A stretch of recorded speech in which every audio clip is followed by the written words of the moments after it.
Ponto de Vista. Apoio Grupo Mendes.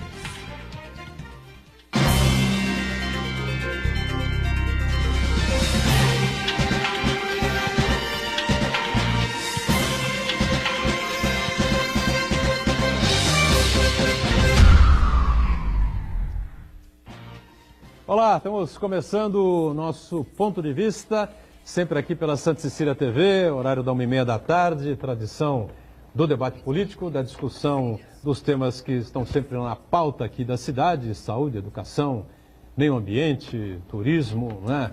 Questão portuária, segurança pública, assuntos da pauta da cidade, claro, da região metropolitana. E você acompanha sempre aqui com a gente também o debate aprofundado dos temas de interesse nacional. Segunda a sexta, sempre aqui na Santa Cecília TV, a partir das 8 da noite, você confere também a nossa reprise do Ponto de Vista. A área da saúde sempre importante, não é? Sempre difícil, complexa, não é? Cara, não é? Muitos investimentos importantes a serem feitos. A gente vai colocar em destaque, em debate aqui à minha direita, né? Para cortar aqui na abertura, o secretário de Saúde de Santos conosco, Fábio Ferraz, que participa mais uma vez aqui com a gente. Tudo bem? Prazer recebê-lo, secretário. Tudo bem, Boturão, obrigado mais uma vez pelo convite, por estar conversando com vocês aqui um pouquinho, falando um pouquinho de saúde da nossa cidade de Santos, da nossa região, comentar também antecipadamente aqui já o Santana, o Esmeraldo, o Aldo, e vamos conversar aí e, enfim, desenvolver as principais discussões que envolvam o tema.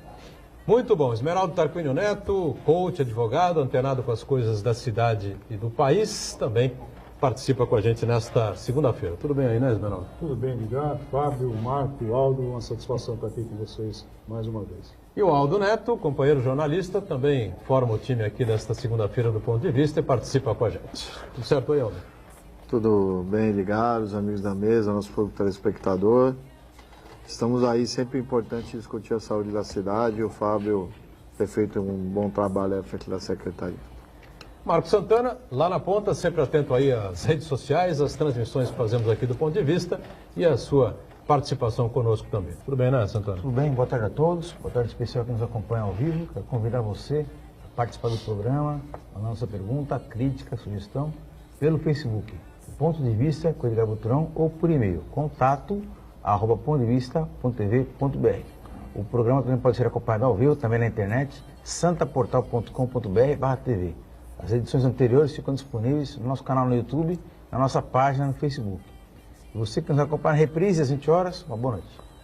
Boa noite para você que está na reprise. O presidente da República continua em viagem, é isso? Continua fora do país ou já voltou? Foi hoje para o encontro no Mercosul.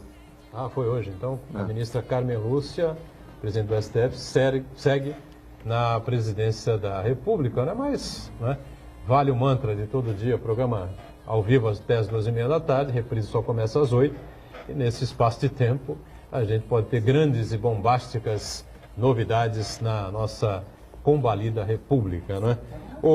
Meu caro secretário, a gente vem acompanhando aí já as convenções partidárias que vêm sendo feitas, alguns candidatos já absolutamente confirmados, outros a gente só sabe que serão candidatos também, né? Só esperar o prazo para as convenções desses respectivos partidos, mas é preciso discutir muito, debater muito com seriedade, especialmente a área da saúde. Agora você está há 1 ano e meio no cargo, um pouquinho mais, né? E, claro, já tem uma visão ampla e total e correta, não é? Do drama que a gente vive. Em Santos, nem tão grande assim, mas em outros municípios, e acabam aí trazendo problemas aqui para a cidade também, o drama é muito grande. E o que é que esses candidatos precisam colocar em prática? Precisam primeiro debater, não é? Explicar aí à sociedade como é que precisam, o que é que precisam fazer, o que é que devem fazer, o que querem fazer, especialmente na área da saúde. Que sugestão ou que pedido aí faria o secretário de Saúde de Santos para que se fosse colocado em debate ou acrescentado na pauta aí de cada um deles? Olha, primeira questão é a gente ter realmente garantias orçamentárias, para que a gente possa ter a difusão dos serviços estabelecidos entre os municípios. Na prática, hoje a gente percebe uma concentração de recursos muito grande na União, e os municípios acabam tendo que, de certa forma, passar por um processo, eu brinco que é uma pequena via sacra na saúde, que você tem que fazer para conseguir trazer recursos para poder realmente, de fato, colocar um serviço para rodar, um serviço para funcionar. E o que eu percebo é que, infelizmente, muitas vezes alguns municípios, até talvez menores estruturados, têm até dificuldade de promover essa discussão, de promover essa busca por esses recursos perante o governo federal. É difícil mesmo, o município às vezes não consegue estruturar sequer para poder fazer algumas agendas em Brasília. Claro que, como você colocou, a gente que está em Santos, a gente acaba sim tendo essa estrutura, mas é aflitivo, porque ao mesmo tempo que eu percebo que algumas conquistas nós conseguimos realizar para a cidade, a gente percebe nitidamente que outros municípios não vão fazer essas conquistas. E uma vez que não fazem, de sobremaneira vai sobrecarregar os serviços justamente naqueles municípios que talvez até estejam melhor estruturados. Ou seja, na prática, a gente está enxugando o gelo, a gente não vai chegar em lugar nenhum. Então, eu penso que realmente tem que estar muito claro para o futuro presidente da República a melhor utilização dos recursos para que os municípios possam, de fato, gozar de uma maior autonomia. E como fazer isso? Primeiro ponto, na minha interpretação, é fazer um sistema único de saúde em que você consiga ter a lógica invertida para o atendimento em cima da produção. Ou seja, aquilo que é produzido, essa conta ao final do exercício e para cada um daqueles municípios, para cada uma daquelas localidades. Ou seja, fazer um sistema em que você consiga verificar a produção, aferir resultados, ou seja, fazer gestão. Hoje nós temos a disponibilidade do recurso para uma localidade e essa localidade, sobretudo, acaba sendo sobrecarregada porque acaba fazendo serviços que outras localidades acabaram não conseguindo fazer. E o Ministério não consegue controlar isso. E isso vai continuando, vai sendo continuado. Então, a gestão é possível, não é nada do outro mundo você ter tecnologia de informação suficiente para entender quanto que cada brasileiro, cada usuário do SUS consome efetivamente serviço. E aí, efetivamente, fazendo análises de micro-regiões para análises de macro-região, você conseguir colocar os recursos de forma mais igualitária, distribuídos no país todo. Eu acho que essa é a grande sacada inicial. Daí em diante, a gente começa a melhorar a performance do Sistema Único de Saúde. Mas enquanto essa discussão não for realmente superada, ou seja, você ter equidade de distribuição de recursos em nível nacional, realmente acho que a gente vai ter pouco avanço, porque quem se estruturar melhor, não vou aqui cansá-los com isso, mas a gente vai muito ao Ministério, a gente consegue avanço. Só que, sinceramente, eu percebo nitidamente, quando a gente vai lá, a gente consegue. Se a gente não for, a gente não vai conseguir. E não vai trazer dinheiro para a cidade. Agora, quantos outros municípios... Dinheiro que é da cidade, né? Dinheiro que é da cidade. Seria direito da cidade. Isso é um drama, né? Quantos outros municípios do Brasil afora não conseguem ter esse acesso? Nós temos aí deputados da nossa região que nos apoiam, inclusive, nessa discussão com o Ministério, e isso é ótimo. Então, a gente consegue trazer. Só que outros não vão conseguir.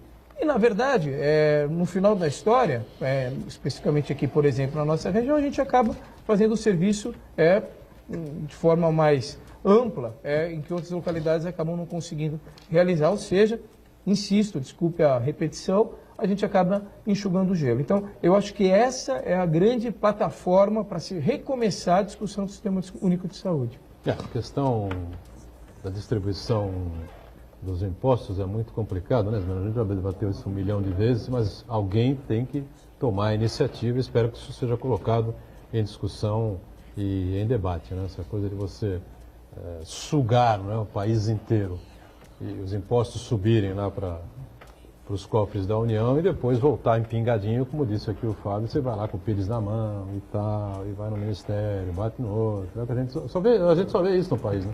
Não, e é uma pena, isso que o Fábio falou, ele tem toda a razão, e isso é uma coisa curiosa, porque se mistura, quando ele fala que parlamentares federais da região ajudam o município nesse processo, nesses procedimentos, eu queria dizer e refletir com vocês o seguinte: nós temos um problema no momento, em termos da representatividade do Estado de São Paulo frente à União Federal.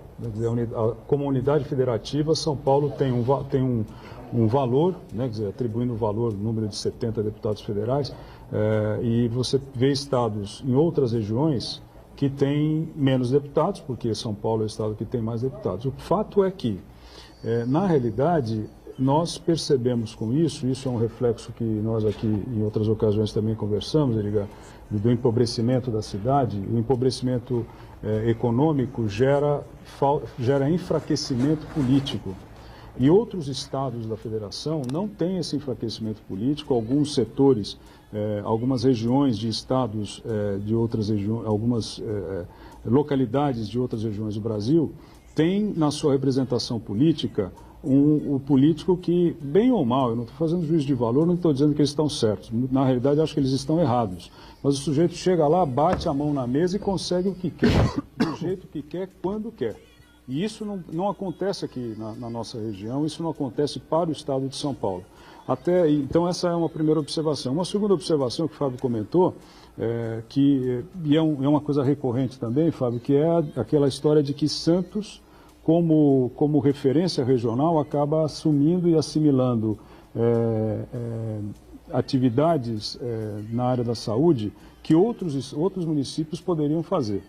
Mas só que, veja só, e a gente tem essa dificuldade porque não dá para recusar doente de outro município. O sujeito tem uma necessidade e tem que ser atendido.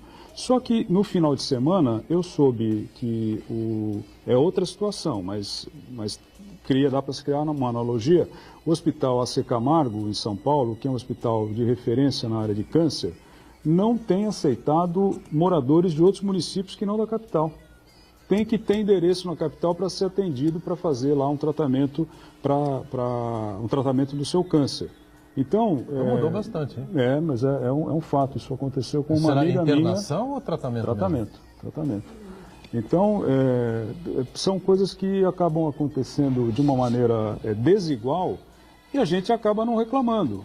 Ou sei lá, por que não se reclama? Quer dizer, na realidade, no meu modo de ver, é por conta do empobrecimento da região, do ponto de vista econômico, e fundamentalmente por causa do enfraquecimento da nossa representatividade, da nossa representação política no rol nacional.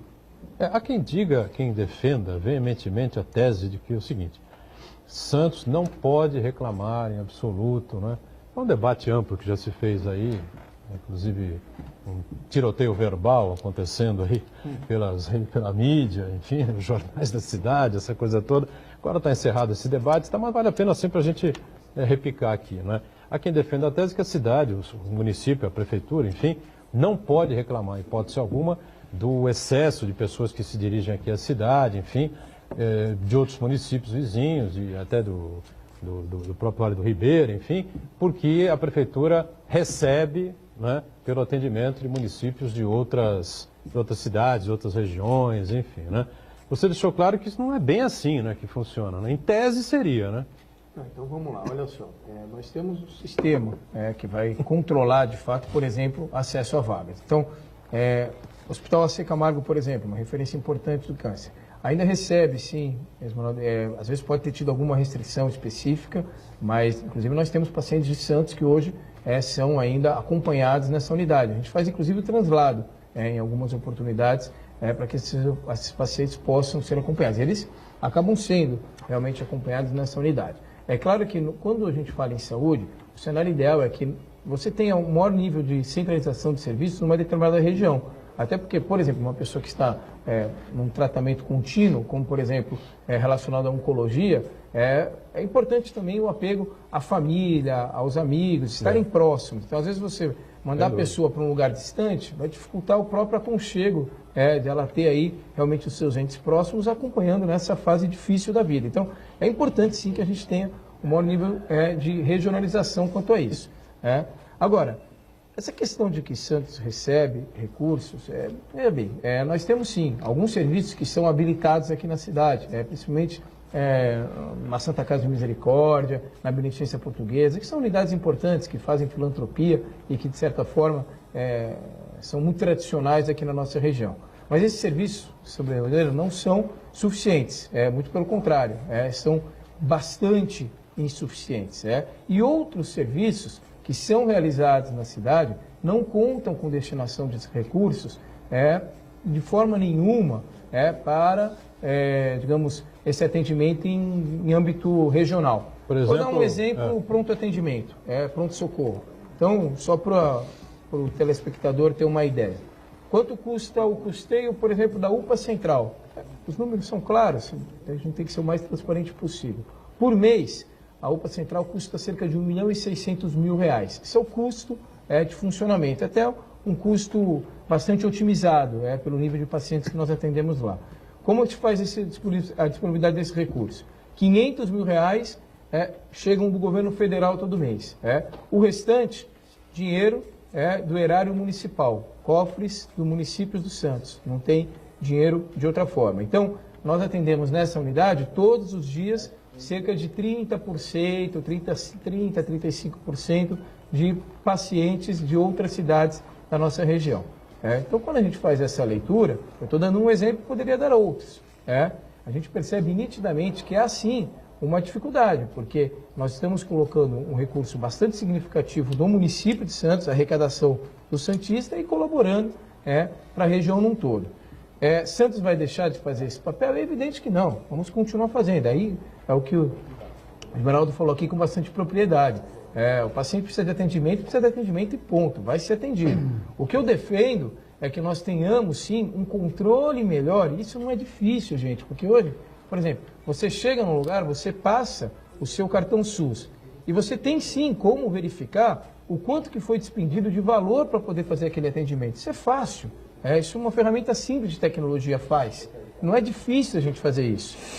E aí eu consigo fazer um histórico daquele paciente. E ao fazer o histórico daquele paciente, eu faço um histórico de alguma coletividade. E aí eu entendo de fato quanto que cada localidade, por exemplo, cada município, demanda de serviço. E quanto que, evidentemente, teria que ser despendido de recursos para aquela determinada localidade. Veja, isso não é nada tão complexo, mas nós não estamos muito distantes dessa realidade. A gente não conseguiu fazer com que isso funcione no país. O secretário, ex-secretário, Dr. Davi Wip, defende muito essa tese, tem um plano muito bem consubstanciado nesse tema, para que a gente possa, sim, ter essa validação desses recursos destinados, e aí sem interferência política. Insisto, muitas vezes, vou dar um exemplo concreto aqui, tá, para a gente não devagar. A gente tem uma boa notícia, uma ótima notícia, talvez até o Edgar nos pergunte esse tema. Agora, no mês de agosto, vamos iniciar aí com mais 25 leitos no Hospital de Estivadores. Chegaremos, portanto, em 106 leitos até o final de agosto. Uma excelente notícia para a região. 50% dessa demanda é regional, mas não é esse o tema.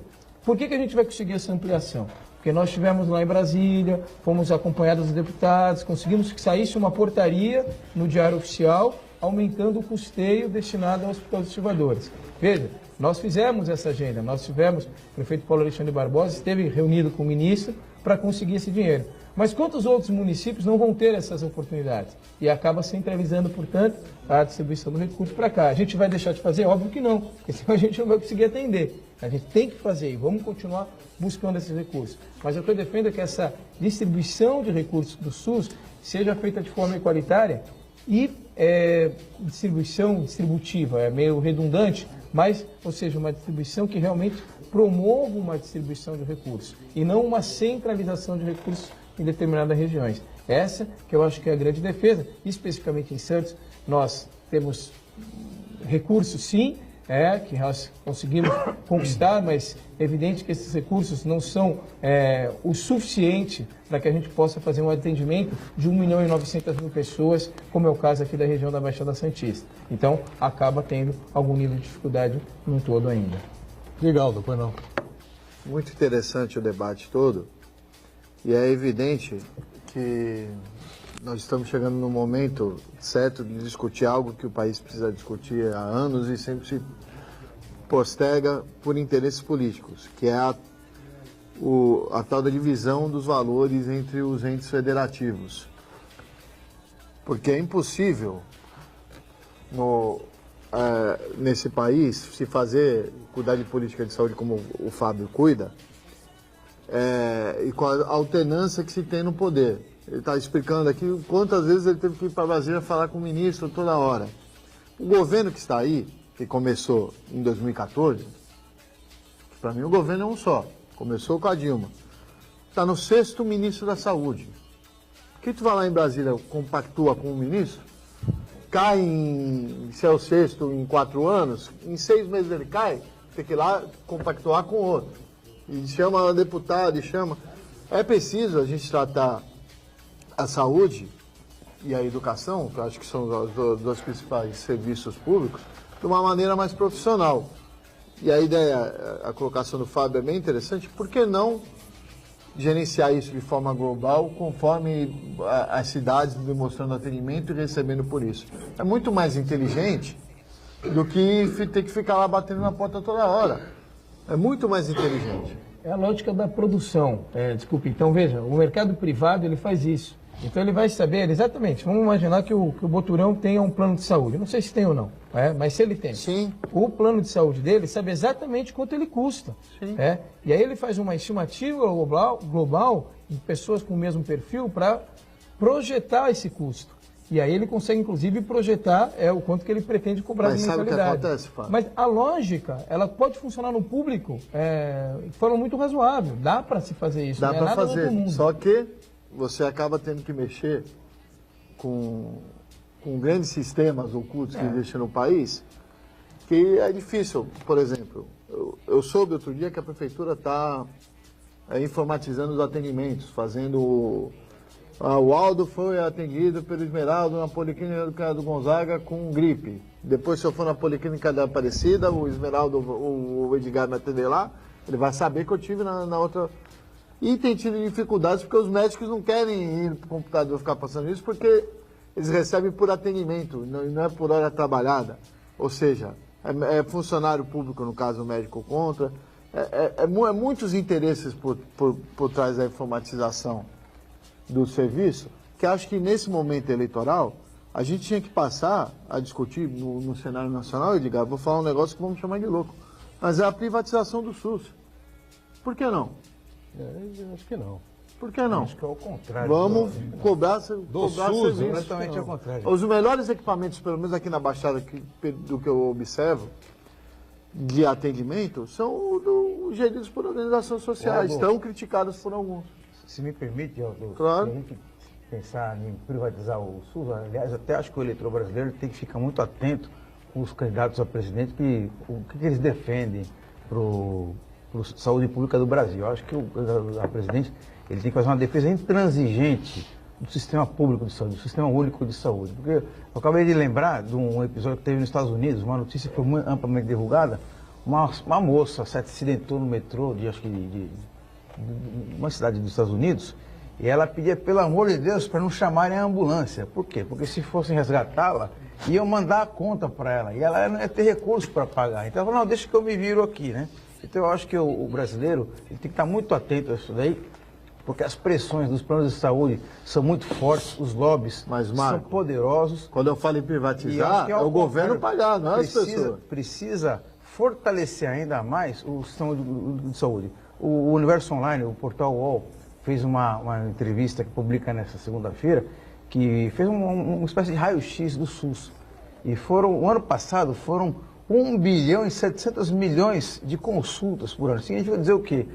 Cada brasileiro foi 7 vezes ao Sistema Único de Saúde, teve uma consulta pública. Quer dizer, eu acho que a população tem que ter acesso a esse atendimento de qualidade, o brasileiro tem que buscar melhorar essa qualidade e, mais do que isso, tem que exigir que o seu candidato faça investimentos na saúde pública e principalmente em saúde preventiva. Para quê? Para evitar que as pessoas fiquem doentes. Vejam como eu não sou radical em hipótese alguma. Essa coisa de privatização, de estatização, eu discordo veementemente do Marco Santana, e já tivemos aqui alguns diálogos mais ríspidos até algumas vezes por conta dessas coisas, né? Mas nessa posição concordo em gênero, número e grau. Acho que está absolutamente certo. A saúde tem que ser pública, de boa qualidade ou de ótima qualidade. Os hospitais têm que receber investimento por parte do Estado, enfim. O cidadão paga imposto, tem que ter retorno. Pode ligar. Mas por que não a privatizar iniciativa o privada Estado gerir inteiro isso e receber por isso? Acho que hoje em dia é uma necessidade, mas talvez você aí não- privatizar. Tô falando da aquilo que gestão, não interessa. não tô falando da privatização. Mas Isso não tá é aí que a privatizando. gente chegou num tema que eu acho que Nós estamos fundamental. estourando o bloco. Estourei já o bloco, não sei quantos minutos já aí. A gente para e volta já, que o assunto é muito bom. Em instantes. Eu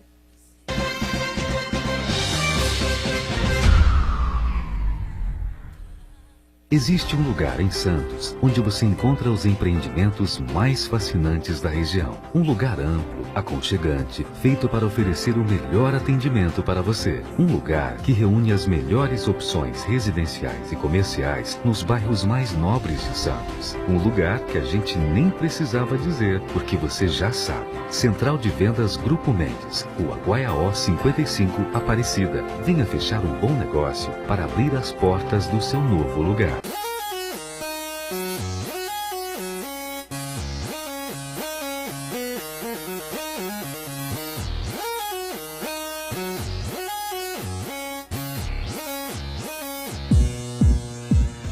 Encontre o melhor caminho para a carreira profissional. Venha para a 34ª Feira de Profissões da Unisanta. Esclareça suas dúvidas participando de bate-papo com profissionais, além de visitar os estandes interativos, laboratórios, clínicas e outros ambientes da Universidade Santa Cecília.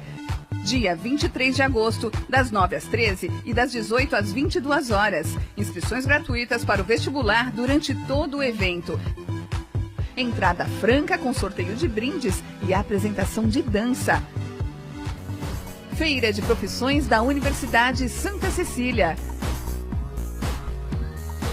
Santa Cecília TV no canal 52.1 HD. Se você ainda está com dificuldade de sintonizar a Santa Cecília TV em alta definição pelo sinal digital, você precisa escanear os canais da sua TV através da autoprogramação no seu controle remoto. É bem simples e você sintoniza os nossos programas com qualidade digital, de imagem e som, sem pagar nada por isso. Santa Cecília TV 52.1. Escaneie e sintonize a maior programação regional da sua TV em alta definição.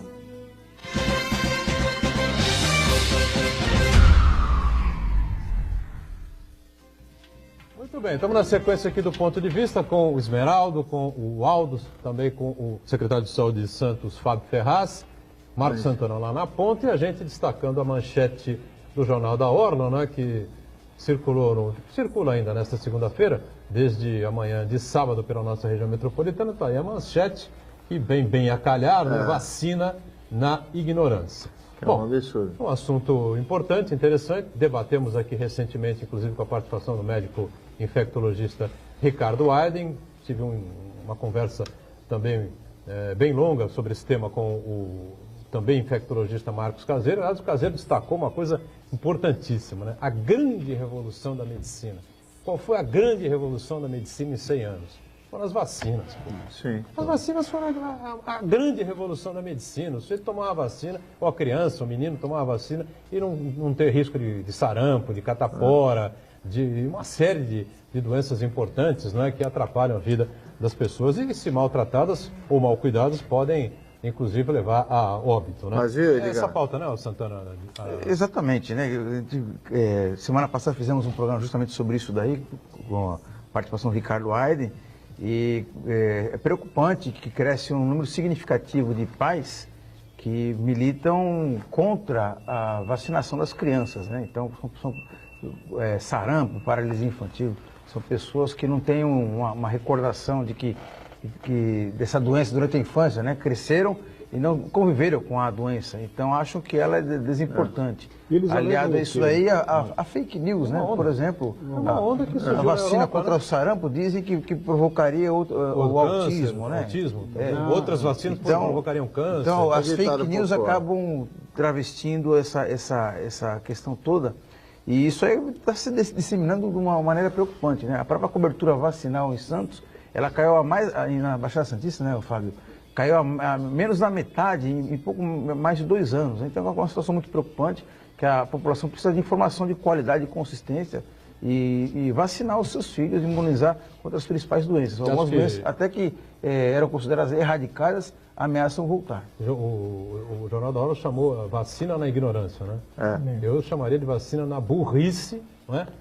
Para não dizer na cavalice, na estupidez, ou até a possibilidade. Acho que a pessoa que não vacina filhos tem que ser presa. Já discutimos aqui com o Ricardo Aiden a possibilidade. Na legislação você tem alguma coisa nesse sentido, mas não vai a tanta responsabilidade, é isso, né, Fábio? Não, agora, eu acho que a coisa devia ser mais drástica. Olha, os pais que não levam os filhos a serem vacinados, né, essas vacinas todas são indicadas há anos e anos e anos e anos, até doenças são erradicadas aqui, tem que ser preso. Ué, na Inglaterra, preso não chega, mas é multado. Aliás, tanto na educação quanto na saúde, que é o que a gente estava até conversando aqui um pouquinho no primeiro bloco. Tem muita gente com dificuldade financeira, vai multar, Não, por isso que eu estou dizendo, o exemplo inglês aqui serve só para inspirar. É evidente que eu não estou dizendo que vamos sair, não é isso. Mas estou querendo dizer, só complementando, o que a gente estava falando no primeiro bloco. A partir do momento que o poder público consegue calcular produção, ou seja, faz gestão, ele consegue chegar nisso. Então, por exemplo, no sistema inglês, o filho reiteradamente falta à escola ou chega atrasado, o pai é chamado e multado, multa.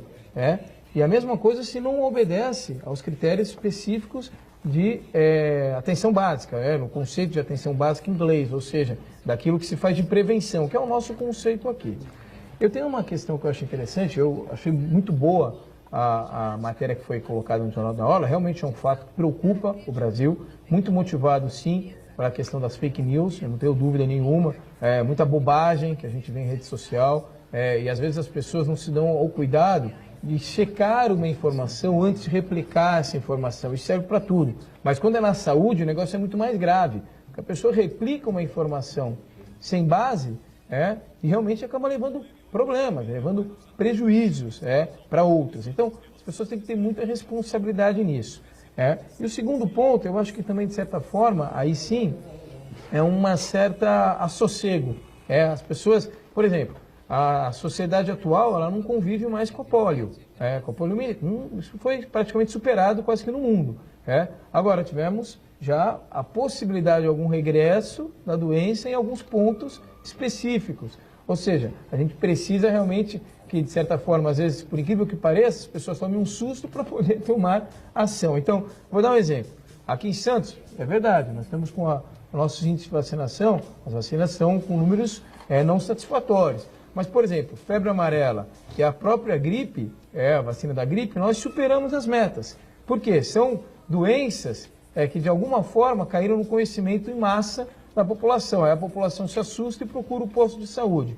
A lógica da vacinação é o que o Boturão colocou aqui, e eu sigo a linha do doutor Caseiro. O doutor Marcos Caseiro, que, por sinal, é médico da prefeitura, um médico extremamente competente, e essa lógica. A maior revolução, sem dúvida nenhuma, na saúde, é a vacina. E a lógica da vacina é prevenção, não é você esperar que fique doente para... Claro. Não, é o contrário. É o contrário. É você tomar vacina. Então, veja, aqui em Santos, agora no mês de agosto, nós teremos aí algumas datas importantes, em especial no dia 4, a gente vai fazer um dia D, claro que a gente vai passar maior nível de detalhamento ainda, mas para que a gente possa realmente buscar toda a carteira de vacinação, principalmente das nossas crianças, e já fica aqui o apelo para que os pais levem aos pós-vacinação, teremos aí 16 policlínicas abertas e faremos realmente uma campanha importante aqui na cidade. Vamos ter algumas até estratégias de divulgação que a gente vai passar um pouquinho mais para frente, a gente vai ter um tipo de um Zé Gotinha santista. Então, isso a gente vai passar mais detalhes, legal. É claro,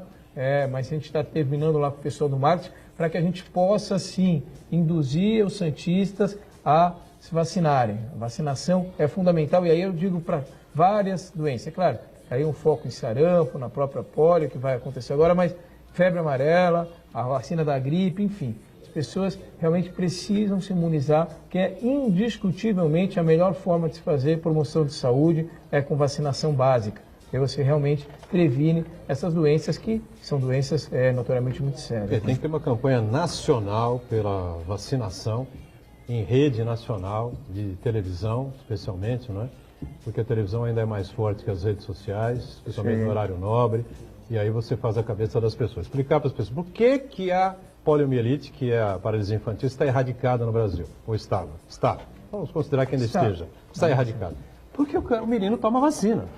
Se não tomar vacina, o risco continuará existindo. Edgar, tem uma outra coisa assim. A gente lê e vê tanta estupidez nas redes sociais e esses conceitos vão se multiplicar. Exatamente, que eles se multiplicam de uma forma que o poder público acaba não conseguindo chegar na mesma velocidade ao mesmo lugar. Então, acho que essas campanhas, quando você fala que a televisão, jornal, rádio, os meios de comunicação que os poderes públicos, no caso nosso, a Prefeitura de Santos, faça uma campanha maciça, não é para convencer, é para dizer o seguinte, olha, se você não vacinar o seu filho, para isso, para aquilo outro, se você não se vacinar contra a gripe, se você não se vacinar contra a febre amarela, você pode ter consequências, e os seus filhos também, seus amigos, podem ter consequências ruins. Então, a medicina também erra.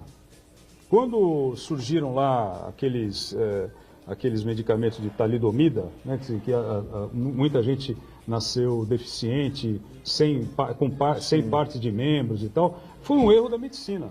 Só que isso foi por conta não é tentativa e erro, ninguém está fazendo tentativa e erro aqui, que a medicina faz tentativa e erro, isso não é empírico, isso é científico, isso é ciência. Então o sujeito percebe que errou e não tem vergonha de recuar e refazer o seu caminho.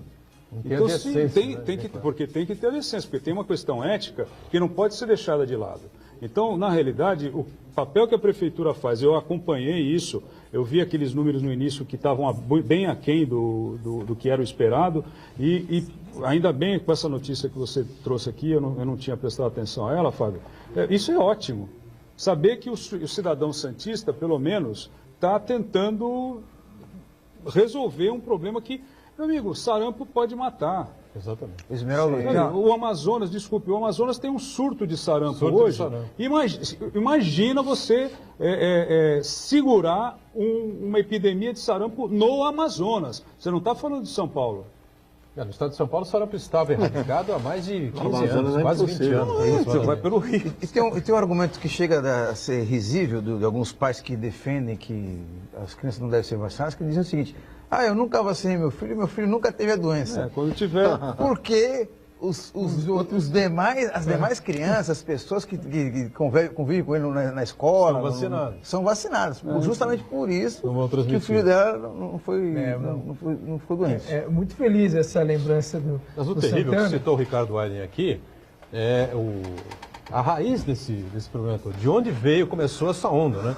Que foi em países absolutamente educados, com índice de analfabetismo zero, tipo Dinamarca, Noruega, Suécia, Suíça, enfim, e começou a gerar essa onda antivacinal que se espalhou aí. E aqui também há de se fazer, que é o que também a gente estava discutindo aqui no primeiro bloco, né? Uma menção importante, né? Porque nós estamos, infelizmente, no nosso país, acostumados a replicar as notícias ruins que vêm do poder público, né? E, notoriamente, na saúde não foge essa regra. Infelizmente, nós temos muitos problemas a serem superados no país todo. Mas, assim, se tem algo que o Sistema Único de Saúde funciona e é exemplo, as pessoas vêm copiar o Brasil, é a difusão dos programas de vacinação. Então, o tema de vacinação no país é exemplo para o mundo. Isso é um fato. Aí volta até para a linha, né? Isso seria muito difícil se a gente tivesse um sistema de saúde privado. É evidente que o sistema público de saúde tem que ser fortalecido, o que não... por outro lado, exclui a possibilidade do serviço público fazer contratos, em especial com entidades do terceiro setor, ou mesmo empresas privadas, para otimizar a gestão de alguns serviços, o que é bem diferente de você perder a característica do serviço público. Então, veja, o sistema público de saúde brasileiro tem muita coisa a ser superada, muitas dificuldades. Agora, se tem algo que, de certa forma, funciona no Brasil, é o sistema de vacinação. O que a gente precisa ter é o quê? A aderência das pessoas para que possam efetivamente imunizar. Em especial, a gente volta sempre muito nisso, mas em especial as crianças, até porque as crianças elas não têm o discernimento. Claro. Ela precisa ser levada pelos pais. Então, a consciência e responsabilidade é de todos para que possam realmente participar dessas campanhas de vacinação. Ronaldo, quer retomar a discussão lá do... Eu queria só dar um esclarecimento antes que vocês me batam. Eu não estou falando quando eu falei em privatização de SUS, eu quero dizer principalmente contra a gestão, não é tirar a obrigação governamental de custear a saúde das pessoas. Você fala de gestão, é isso? Exatamente, para ter uma gestão mais rápida e eficiente. Algo que isso como tem provado aí nos OS. É isso, não estou dizendo que as pessoas têm que pagar o SUS como o nosso ministro aí, o chefe de gabinete do atual presidente está propondo lá para o candidato deles. Não é isso que eu quis dizer. O que eu quis dizer é, ou a gente gere de forma profissional e sustenta isso, ou a situação vai quebrar. Afinal de contas, aqui em Santos e outras cidades, é nítido que vários hospitais e clínicas privadas têm uma demanda reprimida de não atender ninguém que poderia estar atendendo pelo SUS e recebendo por isso. O que precisa é haver formas legais de se efetivar essas questões. É isso que a gente precisa discutir nesse ano eleitoral para não ficarmos nessa zona de 6 ministros em um governo de 4 anos. Estamos aqui em 4 santistas, né, de clube de coração. E o Edgar está feliz. 4 santistas de clube de coração. Só o Santana que é exceção hoje na mesa, então não é programa de esporte, mas vale a informação. Jair Ventura não é mais o técnico do Santos. Está aqui no Globo Esportes, né, Aldo? Notícia tardia, né? Foi demitido agora há pouquinho, confirmado pela diretoria do Santos. E só falta contratarem aquele cidadão... Pô, fechou? Meu Deus do céu, hein? O Jair Ventura não devia nunca ter vindo para o Santos. Foi uma contratação de risco, né? Uma experiência. Era muito mais fácil trazer o Claudinei, que era prata da casa nosso aqui. Treinador nosso aqui, do Júnior, time de base, entendeu? Pouco currículo por pouco currículo, você traz o da casa, pô. O cara que está formado aqui, é nosso aqui, estava lá no Avaí. Quase que fez um milagre com o Avaí. Quase que ele evita o rebaixamento do Avaí. Aí fizeram o favor de trazer o Jair Ventura. Não tinha currículo nenhum. Pode ser que daqui a 5, 6, 7 anos ele seja um treinador. Esses caras que estão aí, acho que eles confundem as cores e o clube. É a única explicação. Eles privilegiam mais o outro alvinegro do que o alvinegro. Agora, metade da informação que a gente tinha está confirmado. Né? O Jair não é mais o técnico do Santos, nem poderia deixar de ser. O Santos não pode estar na posição que está com o time que tem. É um time meia boca, mas os outros são as piores até, né? Com exceção do Flamengo, do São Paulo, talvez do Cruzeiro, sei lá, né? Já está tudo igual. O Santos até um pouquinho, 1 centímetrozinho melhor que quase todos que estão na frente do Santos. Então, o trabalho do Jair realmente foi muito ruim. Agora, a segunda parte da informação que me passaram hoje, se o professor voltar, eu desisto. Mas, Edgar, antes de você fechar o bloco... Olha que eu fui fã de caderneta dele, hein? Eu fui fã de caderneta dele, mas olha, ele não dá mais. Edgar, eu só queria, no meio, entre a saída do Ventura e eventualmente a volta do Luxemburgo aí, porque isso é uma coisa que se fala, infelizmente, eu fui contra, naquela época de 2001, 2002, quando ele ia vir treinar o Santos e ele acabou não vindo. Mas eu acho que tem uma solução imediata. O Pérez, o presidente do clube, porque ele não é o diretor, ele é o presidente, ele é diretor do departamento médico, ele é diretor de finanças, ele é tudo. Então é isso aí. Vamos ao break, a notícia está dada, informação em primeiro lugar aqui na Santa Cecília TV e o ponto de vista não foge à regra. Voltamos já já.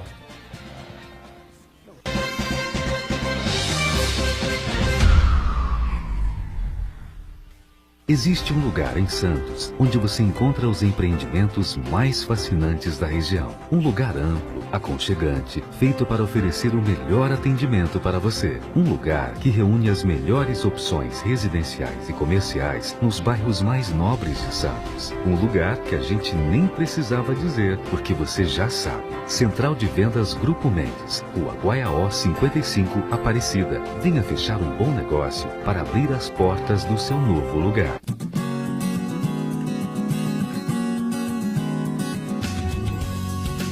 Dicas para economizar água.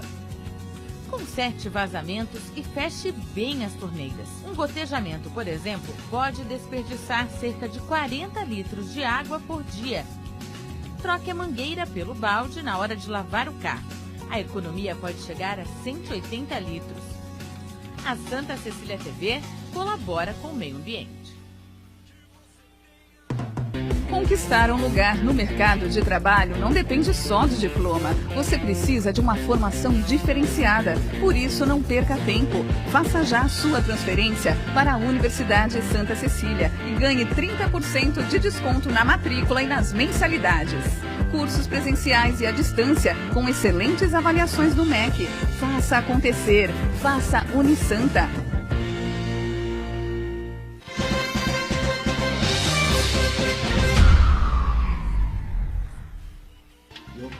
Muito bem, voltando aqui a sequência do ponto de vista, direto e reto lá com o Marcos Santana, participação com a gente aí, Santana. Exatamente, o Uriel de Vilas Boas participa com a gente, ele destaca a importância de fazer campanhas de orientação à vacinação, não só com as crianças, mas também com os pais. Os pais, fundamentalmente, né? Para vacinar as crianças. Olha, eu penso, a gente vai vivendo, né? E acha que que a gente não vai ver coisas novas acontecerem, né, Esmeralda? Até certa paciência, né? Chegar a isso aí, escutar isso, tem que discutir isso aqui, num programa de televisão, debater que as pessoas têm que ser obrigadas a levar os filhos para vacinar. Chegar a esse ponto, como é que pode acontecer um negócio desse? Repetindo o que o doutor Caseiro falou e o Fábio também, né? A maior revolução da história da medicina, em 100 e poucos anos, né? Foram as vacinas, pô. Você evita, não é que você previne, você evita que a criança mais à frente vai ter um problema de saúde, desses mais sérios aí, como paralisia infantil, como cachumba, catapora, sarampo. E hoje em dia vem essa campanha estúpida vinda da Europa para que não haja a vacinação, porque pode gerar isso, aquilo. Tenha santa paciência. Agora, o Fábio, você falou aí nós estamos falando, o Aldo citou aí a questão da privatização, não do sistema, mas da gestão do sistema.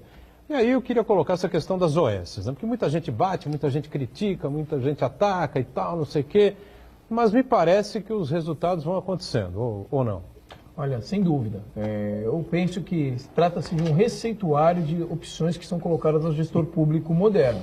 Então você tem a administração pública clássica, você tem a compra de serviços, que é, ou seja, você buscar, através de procedimentos licitatórios, você atrair o poder privado a prestar um serviço que tenha a natureza pública. Então, vou dar um exemplo, o ônibus circular. Então você tem uma concorrência pública, vai lá um privado e fornece aí a fraude de ônibus. Me parece extremamente razoável. E você tem um outro exemplo, uma outra ferramenta, que é a participação de organizações sociais, ou seja, o terceiro setor. Você ter as entidades sem finalidade lucrativa colaborando. Eu acho que na cultura, na saúde, na educação, enfim, em algumas áreas, isso pode ser uma boa saída. Quando a gente fala da saúde especificamente, eu penso que quando a gente tem serviços especializados, é a melhor saída, sem dúvida nenhuma. Por quê? A administração pública clássica, ela vai ter dificuldade em você especializar um determinado serviço. Como é que você faz uma licitação? Muitas vezes você vai ter uma dificuldade muito grande para ter o melhor produto, ou ter produto que seja melhor especializado, porque a lógica da licitação é sempre no menor preço. É evidente que a gente quer adquirir um determinado insumo, um determinado produto para prestar um serviço público pelo menor preço, mas também com uma boa qualidade. A dificuldade de você ter a gestão de RH pela regra clássica do concurso público também é uma dificuldade muito grande quando você tem serviço de especialidade na saúde. Então, é um receituário. Isso não quer dizer que você tem que fazer isso, ou seja, você buscar essas parcerias para todas as atividades que são exercidas na saúde.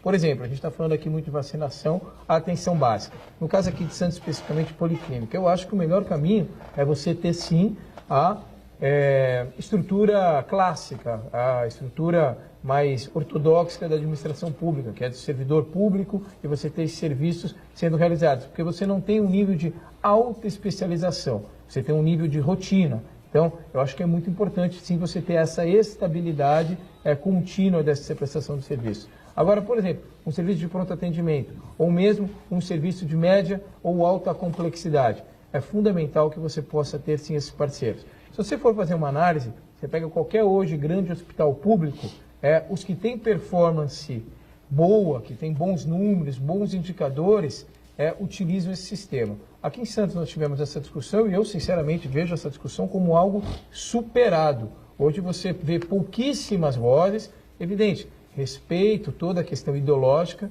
e a maior parte das vozes que são contrárias à utilização desse sistema se referem única e exclusivamente pela questão ideológica. A ideologia tem que ser respeitada, mas do ponto de vista pragmático, você não vê mais uma discussão profunda, porque as performances são adequadas. O melhor exemplo que tem, não tenho dúvida nenhuma, é o Hospital de Estivadores. Tanto do ponto de vista quantitativo quanto do ponto de vista qualitativo, todos os nossos indicadores são de altíssima performance. Vou dar o melhor número, coeficiente de mortalidade infantil.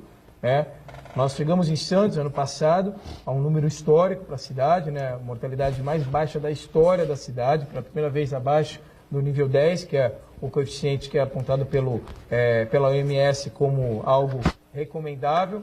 9 foi o nosso coeficiente, ou seja, o menor da história da cidade. Dentro do Hospital dos Chuvadores, o coeficiente de mortalidade de 2017 de santistas, de famílias santistas, foi 1, ou seja, compete com as melhores redes privadas do país. Então, é isso que a gente está falando. A gente está falando em alta performance de qualidade dentro do serviço SUS. Então, eu acredito realmente que a utilização dessa linha de gestão de alguns equipamentos é sim uma grande saída para que a gente possa ter melhor qualidade no serviço de saúde. Principalmente, qualquer que seja o serviço de atendimento de pronto-socorro, tem que ter, inclusive, fundamentalmente, médicos competentes. Sim. Não pode uma mulher de 86, 87 anos de idade, uma senhora de 86, 87 anos de idade, ser levada com pressão alta, e ela já é hipertensa, já toma medicamento para isso, ser atendida num PS, do principal hospital da região metropolitana e do litoral do estado de São Paulo, na semana passada, como aconteceu, e o médico receitar dipirona para ela. Isto é o fim da picada. Concordo. O fim da picada. Eu estou dizendo que foi o maior, no maior hospital da cidade e da região metropolitana. Tem nada a ver com a prefeitura, tem nada a ver com a gestão. Estou fazendo esse registro aqui, que eu já fiz contra a Unimed, já fiz contra uma série de hospitais de pronto atendimento que a gente tem por aí, tá certo? Não é possível. Ela voltou um tempo depois, o dia seguinte, passando mal, foi atendida de novo, aí pediram uma série de exames, uma outra médica pediu uma série de exames para ela, então ela fez a série de exames, ela estava com pneumonia, E a pressão, ela toma remédio para controle de pressão, então ninguém estava entendendo porque que a pressão dela estava descontrolada, por conta da pneumonia, Mas aí o cara receitou dipirona. Sabe? Fecha o PS, fecha esse hospital que é o maior da cidade e de todo o litoral paulista.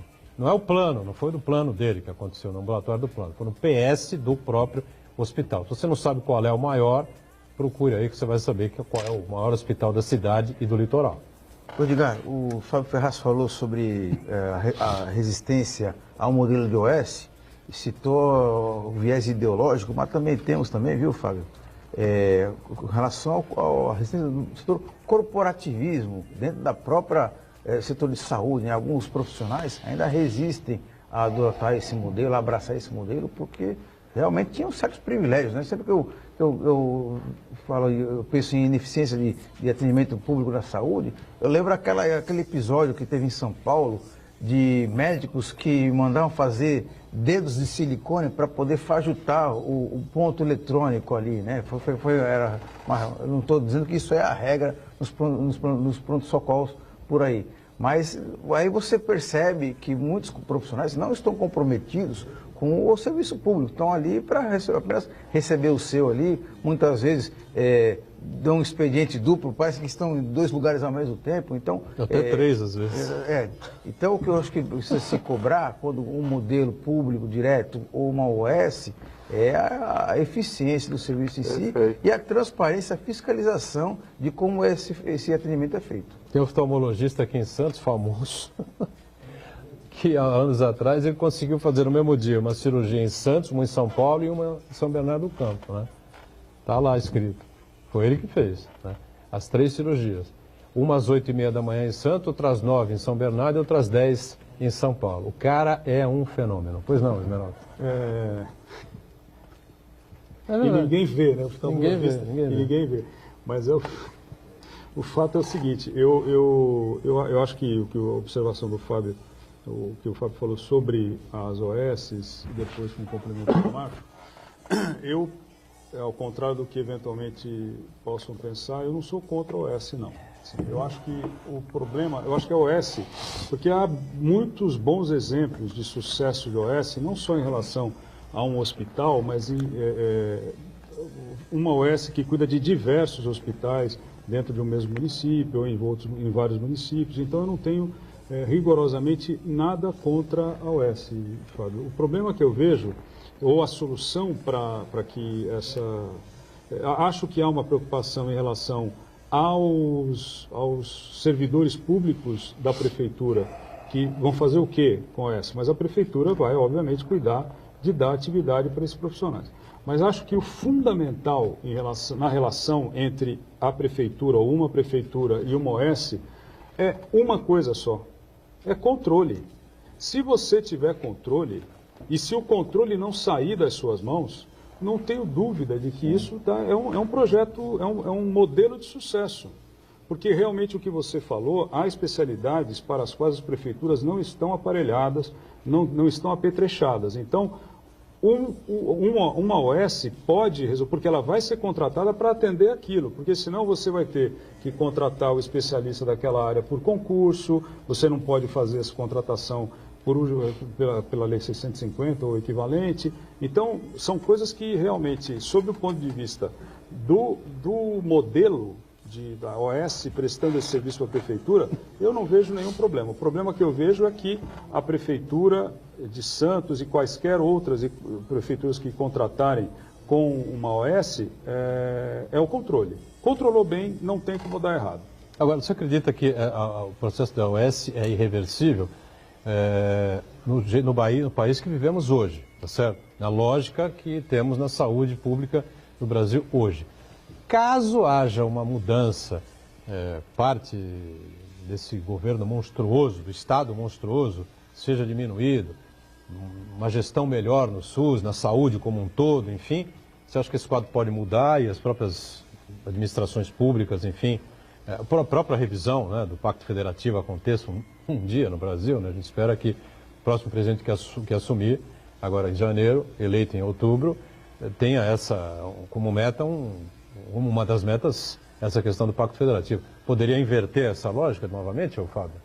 Eu acho que é muito difícil tudo isso, é sonho. Não, eu não acho não. Eu acho que talvez a gente seja até um movimento meio que natural, mas um movimento que talvez demore um pouquinho. Mas eu acho que aí essa discussão, ela não fica somente direcionada à área da saúde, mas à gestão pública num todo, né?